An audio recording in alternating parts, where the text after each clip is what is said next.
د نیوز پریس چینل لیدونکو سلام ستړي مشه پام وکړئ د دې ستلاندو مهمو خبرونو ته. واشنگټن پوسټ وايي پاکستان د ترهګرۍ پر ضد رښتینې مبارزه نه کوي. واشنگټن پوسټ په یوه مقاله کې لیکلي دي په پاکستان کې د ترهګرو ډلو مرکزونه، خوندي پټنځایونه او روزنځایونه هغه څه دي چې پر موجودیت یې سترګې نشي پټېدلی. خو پاکستاني چارواکي یوازې د دروغو ژمنې کوي او نړیوالو ته ځان داسې ښیي چې ګواکې افغان سولې ته ژمن دي. په مطلب کې راځي چې پاکستان په افغانستان کې ستراتیژیکې او اوږدمهاله ګټې لري، نو د دغه ګټو د ترلاسه کولو لپاره له وسلوالو ډلو ملاتړ کوي او د کورنیو چارو د وزیر وروستۍ څرګندونې یې د دې خبرو ښه ثبوت دی. سرچینه کاږي پاکستان د نور له دوه مخې چلند تیر شي او د افغانستان د سولې په پروسه کې د رښتینې همکاري وکړي څو سیمې ته دایمي سوله او ثبات راشي. لیکوال خبرداری ورکړی چې که پاکستان د افغان جګړې په ختمولو کې همکاري ونه کړي نو د دې احتمال شته چې روانه جګړه د پاکستان لمنې ته هم ورسیږي.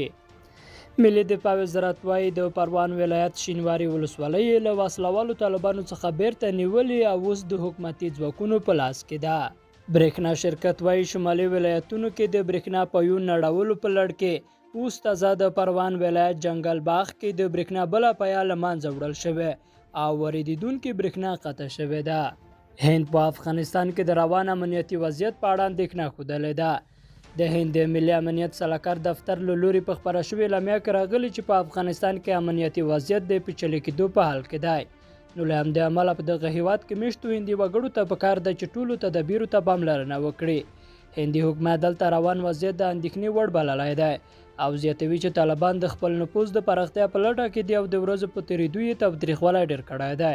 هند تر دې وړاندې هم په افغانستان کې پر امنیتي وضعیت اندېښنه ښودلې ده او د تاوتریخوالي د کمېدو غوښتونکی وه. بلخوا وسلوالو طالبانو بیا تر دې وړاندې ویلي وو چې دوی په افغانستان کې هیڅ بهرني وګړي ته ګواښ نه جوړوي او د دوی امنیت خوندي دی. او وروستی لنډ خبر ده چې میلر وایي موږ مجبور یو اوسو افغان ځواکونه باید خپل هیواد په خپله وساتي. په افغانستان کې د غوڅ ملاتړ ماموریت قوماندان جنرال سکاټ میلر په خپلو تازه څرګندونو کې په افغانستان کې روان وضعیت د اندېښنې وړ بللی دی.